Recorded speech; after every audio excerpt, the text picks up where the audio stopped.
Mesdames, Messieurs, bonsoir. Merci de nous rejoindre et bienvenue dans votre journal à la une de ce 19h. Les meetings, les rencontres et les sorties de proximité des trois candidats à la présidentielle du 7 septembre prochain se poursuivent. Les wilayas de Djelfa, Sétif, Tlemcen étaient au planning des candidats et leurs représentants. La synthèse de ce 10e jour de cette campagne électorale dans ce 19h. Et en prévision du 2 septembre prochain, date du début du scrutin pour nos Algériens établis à l'étranger, le centre de Bobigny en France a été au cœur d'une visite des membres de l'ANI, où ils se sont enquis des préparatifs de ce centre qui englobera 15 bureaux de vote. Et grave et énième dérapage du Merzenne à l'origine de l'acte ignoble dont a été victime l'ambassadeur de la République sahraoui auprès de l'Union africaine, agressé physiquement hier par un membre de la délégation marocaine participant aux travaux du TICAD.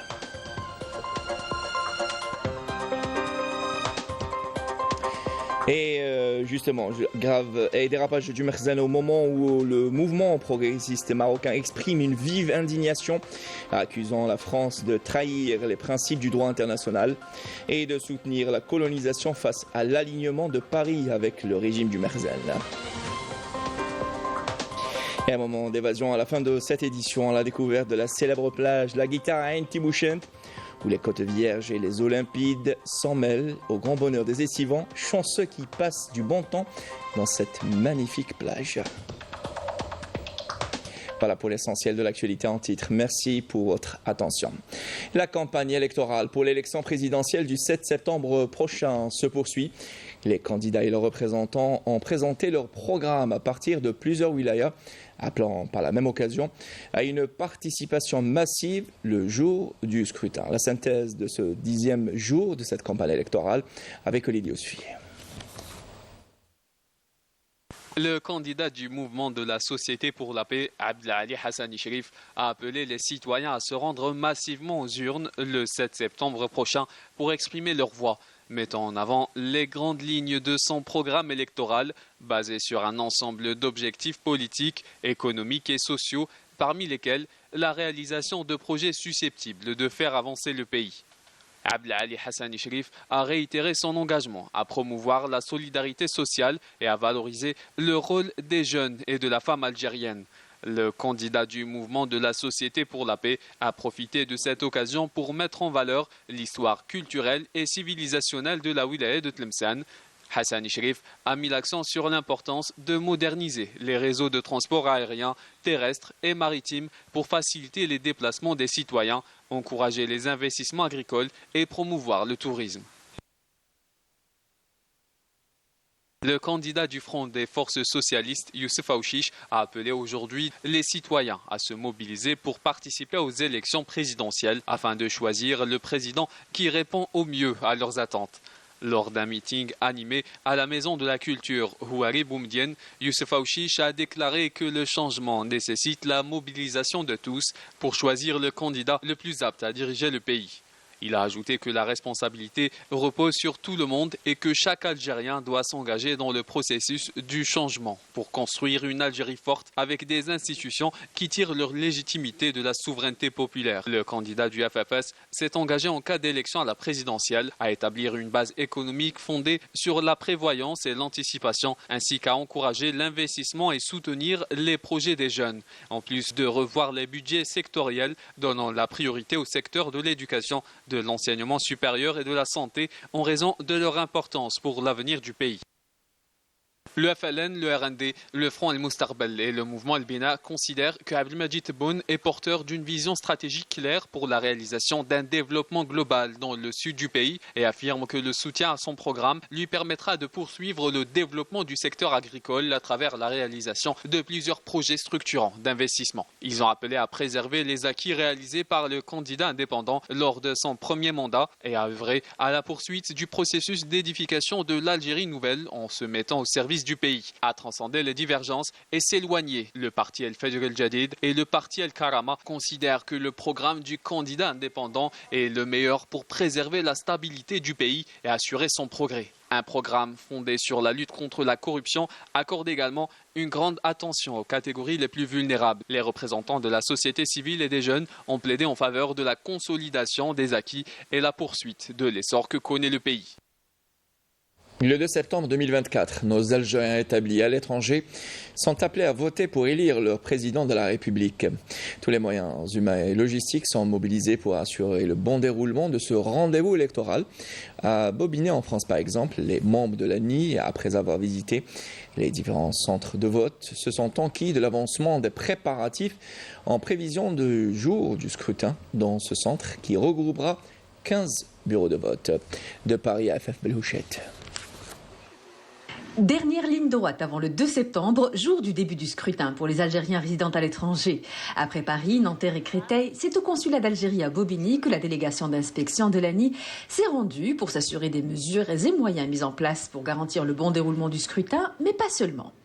Un état des lieux a été fait aussi bien par monsieur le consul que par monsieur le délégué de l'ANI à Bobigny. Nous avons énormément échangé. Ils ont soulevé plein de questions relevant du droit, mais aussi de la logistique et d'autres questions relevant de l'organisation du scrutin. Nous estimons que le travail a été bien fait par l'ensemble de l'équipe et nous attendons le meilleur rendement, surtout un taux de participation.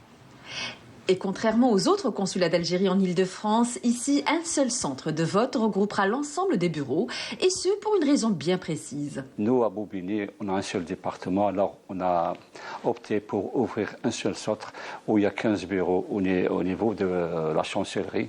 C'est le département le plus petit, certes, mais le plus dense. En effet, à la différence du consulat d'Algérie à Bobigny, qui couvre un seul département, celui à Pontoise s'étend sur 7 départements, nécessitant une logistique bien plus complexe. 4 centres et 15 bureaux de vote sont au total prévus pour accueillir les près de 60 000 électeurs. Pour leur faciliter la tâche, le consulat d'Algérie à Pontoise a innové en utilisant des QR codes permettant de repérer son bureau de vote en fonction de son lieu de résidence. يعني المسافة بين Cergy-Pontoise وربما آخر نقطة تشرف عليها. Sachant que la distance entre Cergy-Pontoise et le point le plus reculé de la circonscription, dans la ville de Rouen, est de près de 400 km, le travail accompli ici mérite des encouragements et d'être mis en avant, notamment en ce qui concerne l'application qui facilite aux électeurs la localisation de leur bureau de vote.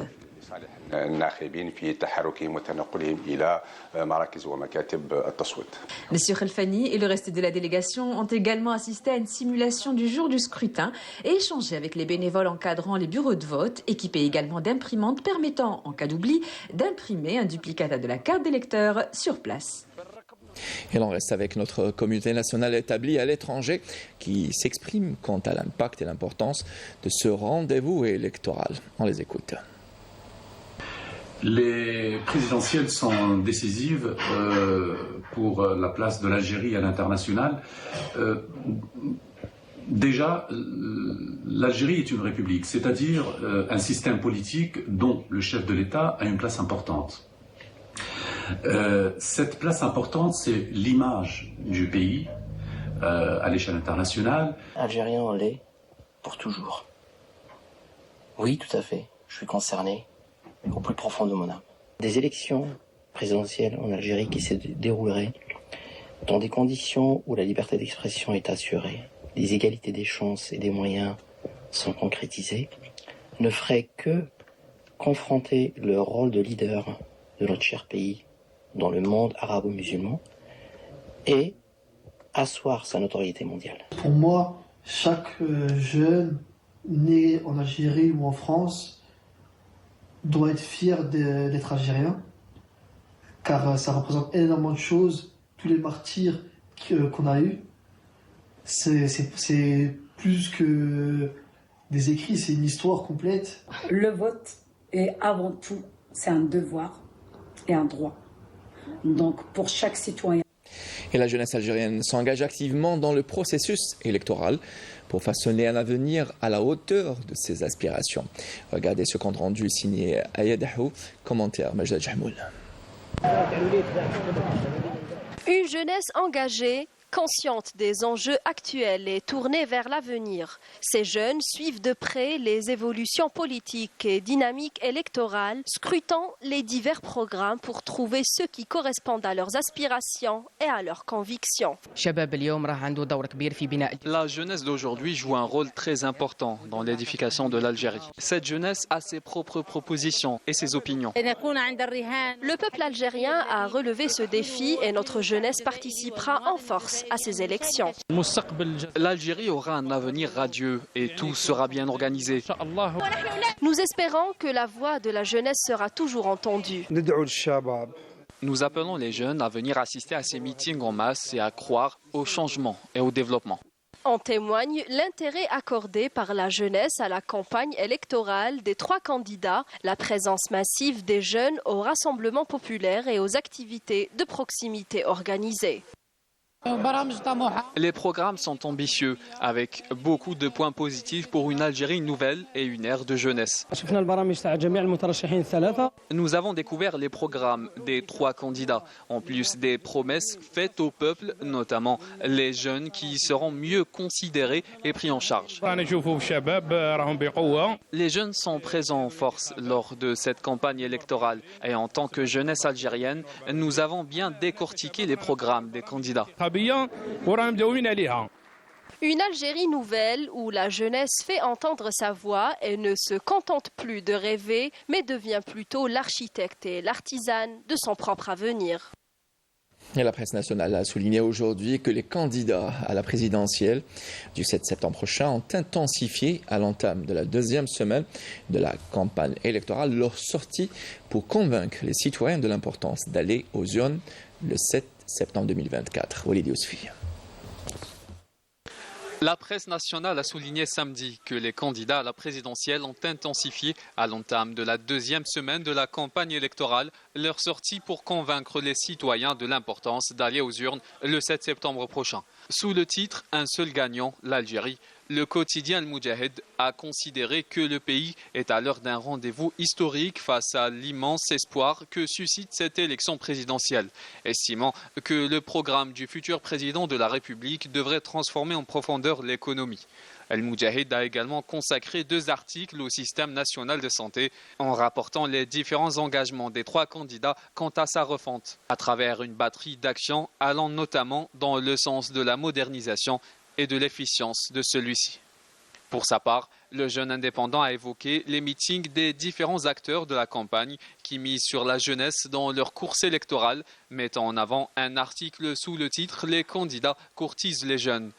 Pour le quotidien, les 3 candidats rivalisent d'initiatives pour conquérir cet électoral clé, notant que face aux défis du chômage, de la précarité et de l'exode de la matière grise, ils proposent des solutions pour offrir de réelles perspectives d'avenir en se concentrant sur la création d'emplois, le soutien à l'entrepreneuriat, la diversification économique et la valorisation du potentiel des jeunes. Le quotidien Chab, sous le titre « Unité, sécurité et stabilité, ligne rouge », a rapporté l'ambiance de la campagne électorale caractérisée par l'unanimité des candidats et de leurs représentants sur la nécessité de protéger les acquis, tandis que le journal El Massa a intitulé sa une « L'économie pour courtiser les électeurs ». Le journal El Badil a quant à lui considéré dans son titre principal que la femme algérienne constitue l'équation décisive des élections présidentielles. Dans le même sillage, Al-Khabar a passé en revue le bilan de la première semaine de la campagne, soulignant que les discours ont porté sur la politique, l'économie et l'amélioration des conditions de vie, alors que le quotidien Choroq relève que la campagne connaît une intense activité de proximité, intitulant sa une « Dialogue avec les citoyens, le pari de la campagne ». Et retour à présent sur l'acte ignoble dont a été victime l'ambassadeur de la République sahraoui auprès de l'Union africaine. Lamine Abba Ali, qui a été agressé hier par un membre de la délégation marocaine participant à la réunion des experts préparatoires au sommet de la conférence internationale de Tokyo sur le développement de l'Afrique, TICAD. Regardez Raouf Hamouche. Grave et énième dérapage du Marzen. Et cette fois-ci, c'était lors des travaux de la réunion préparatoire du sommet Union africaine-Japon qui se tient à Tokyo. Cet acte sauvage n'était pas simplement une réaction individuelle d'un membre de la délégation marocaine. mais reflète plutôt son échec dans la mission qui semble lui avoir été confiée, notamment après avoir proféré des insultes à l'encontre de l'ambassadeur sahraoui et des diplomates africains qui se sont interposés pour le protéger. Ce qui s'est passé a révélé l'échec du régime d'occupation marocain à empêcher la délégation sahraoui de participer au sommet de la TICAD, et ce après que l'État hôte a respecté la volonté de l'Union africaine qui refuse toute forme d'exclusion de ses membres dans de telles réunions. Le diplomate sahraoui a qualifié cet acte de comportement de voyou de la part des diplomates marocains, car il s'agit là d'une preuve manifeste de leur échec et de leur fuite en avant face à la lutte juste du peuple sahraoui et à la présence de la République sahraoui aux côtés de l'occupant marocain dans de tels forats internationaux, en dépit de toutes les tentatives désespérées du Makhzen pour faire obstacle. Pour les Sahraouis, ce n'est pas la première fois que les diplomates marocains enfreignent les us et les protocoles diplomatiques. Il ne s'agit pas du premier incident du genre. Depuis des années, le Makhzen tente d'empêcher la participation de la République arabe sahraoui démocratique dans les réunions de la TICAD. Un énième geste qui ne peut être qualifié qu'un geste de désespoir. Et face à l'alignement de Paris avec le régime du Makhzen, le mouvement progressiste marocain exprime une vive indignation accusant la France de trahir les principes du droit international et de soutenir la colonisation, nous dit Mme Damis. La récente décision de la France de soutenir le prétendu plan d'autonomie proposé par le Makhzen pour le Sahara occidental suscite une vive réaction au sein du peuple marocain. En apportant un soutien au régime du Makhzen, Paris trahit les principes fondamentaux du droit international et s'aligne du côté de la colonisation, confirmant même son ancien statut comme pays colonisateur. Cette position perçue comme une complicité active dans la perpétuation de l'occupation est largement rejetée par le peuple marocain, y compris ceux affiliés au mouvement progressiste.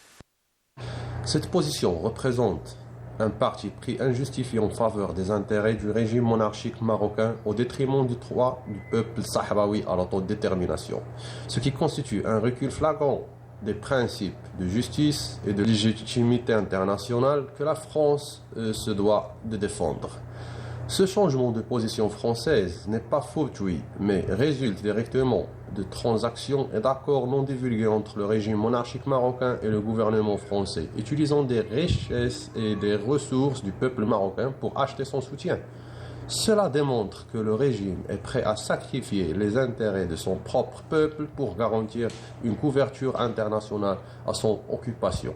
Les critiques affirment que le prétendu plan d'autonomie soutenu par Paris ne répond pas aux attentes des Sahraouis qui ne renonceront pas à l'autodétermination.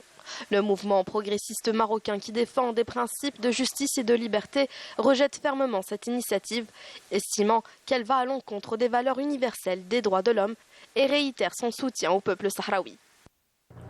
Nous, au sein du mouvement progressiste marocain, renouvelons notre soutien total et notre solidarité avec le peuple sahraoui dans sa lutte légitime pour l'indépendance et l'autodétermination. Nous affirmons que le droit des peuples à disposer d'eux-mêmes est un droit sacré, inaliénable et non négociable. Nous appelons également la communauté internationale à se ranger du côté de la justice et ne pas favoriser les intérêts impérialistes au détriment des droits des peuples à la liberté et à l'indépendance. Nous considérons cette position française comme un recul des principes humanitaires et du droit international et nous appelons toutes les forces vives à exprimer leur opposition à cette position et leur soutien à la lutte du peuple sahraoui. Le mouvement progressiste marocain dénonce avec force la politique de complaisance du régime du Makhzen, affirmant que l'occupation continue du Sahara occidental par le Maroc est un frein majeur à la stabilité et au développement régional. Le mouvement exprime sa totale solidarité avec le peuple sahraoui, brimé, opprimé et dont les richesses naturelles sont exploitées par le Makhzen.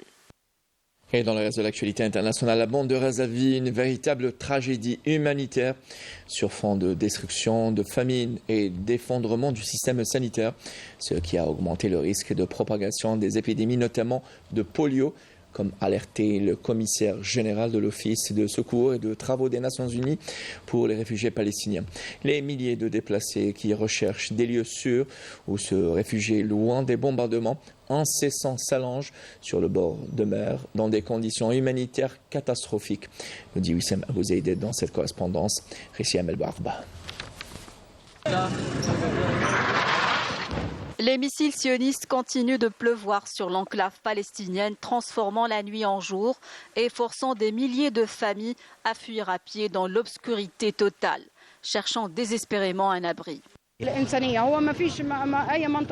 On nous dit d'aller dans une zone humanitaire, mais il n'y en a pas. Où qu'on aille, il y a des bombardements. Le danger est partout. Notre correspondant à Gaza, Wissem Abou Zaïd, rapporte les témoignages poignants des déplacés qui tentent de survivre. Au milieu du chaos, ces Palestiniens n'ont aucun lieu où se réfugier. Contraints de se déplacer à chaque fois, ils ont élu domicile sur le bord des plages, cherchant un refuge temporaire dans des conditions des plus pénibles et dans un environnement hostile. Sous des tentes de fortune dressées à même le sable, ces déplacés ne savent plus à quel saint se vouer. Les matelas sont trempés. Ils ont été inondés par la montée de la mer pendant la nuit. Nous n'avons d'autre choix que de dormir sur le sable. La montée de l'eau de la mer représente une menace constante. Nous sommes obligés de nous déplacer encore et encore. Le bruit des vagues se mêle aux échos des bombardements incessants, rendant chaque nuit plus angoissante que la précédente. Livrés à eux-mêmes, plongés dans une misère extrême, ces Palestiniens font face au risque constant des maladies et des épidémies, notamment la polio. Dans ces abris de fortune, nous tentons de survivre dans des conditions précaires.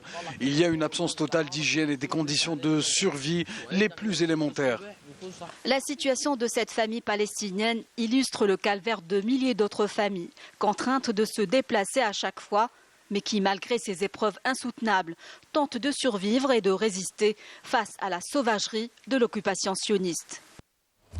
Et de son côté, le procureur de la Cour pénale internationale, Karim Khan, a confirmé que la Cour est compétente pour enquêter sur les sionistes et a demandé au juge de prendre une décision urgente concernant l'émission de 2 mandats d'arrêt contre les dénommés Netanyahou et Gallant. Dans des documents judiciaires rendus publics, hier, Khan a exhorté les juges examinant les mandats d'arrêt demandés contre des responsables sionistes à ne pas tarder, soulignant que tout retard injustifié dans ces procédures affecte négativement les droits des victimes. Et puis retour chez nous pour une petite virée du côté des côtes de Ain Timouchent pour un moment d'évasion avec notre journaliste Yasmine Amri qui a été à la découverte de la célèbre plage nommée La Guitare où les côtes vierges et les Olympides s'en mêlent au grand bonheur des estivants chanceux qui passent du bon temps sur cette magnifique plage. Regardez.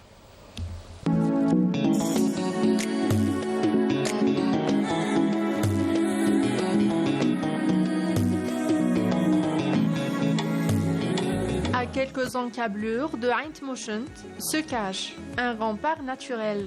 Le franchir, c'est plonger dans un autre monde, une autre dimension. Tout commence par une mise en jambe. 20 minutes de marche pour rejoindre la mer cristalline. Ces randonneurs, équipés et motivés, empruntent un sentier sinueux qui traverse une végétation dense et offre des vues imprenables sur la Méditerranée. Un univers sauvage fait de petites criques qu'on l'appelle ici La Guitare, que peu de gens connaissent. Ça me plaît beaucoup de faire ce genre de randonnée parce que ça nous permet de découvrir des paysages de l'Algérie qu'on ne connaît pas forcément et qu'on n'aurait peut-être pas l'occasion de faire nous tout seuls. Du coup, c'est super cool et en plus, ça nous permet de découvrir des nouveaux gens et de faire des nouvelles rencontres.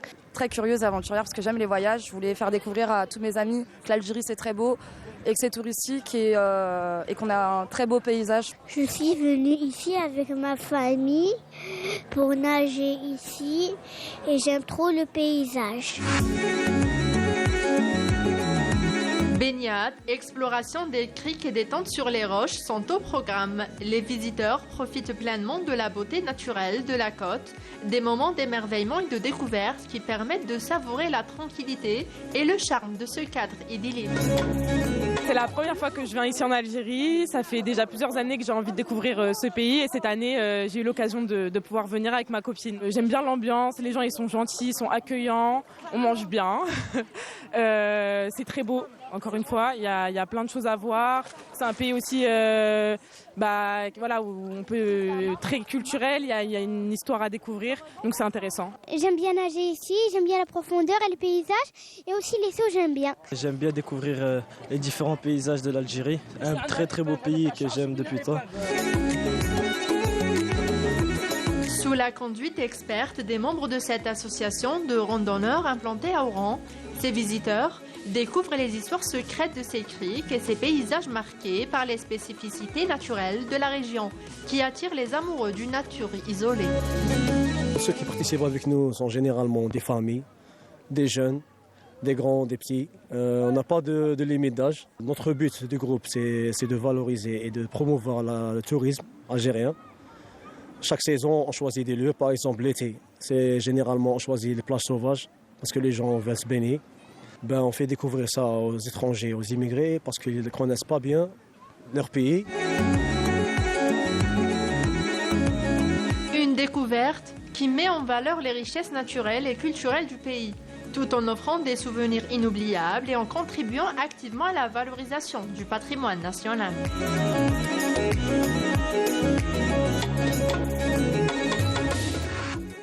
Juste magique, la destination Algérie. Avec cette très belle virée à Mouchette, nous arrivons à la fin de ce 19h préparé par Anne-Céline Ben Saïdi, Adel Bouhamed et Youssef Saad, réalisé par Mohamed Bouchen. L'information revient à 23h avec la rédaction anglophone et Salim Melo.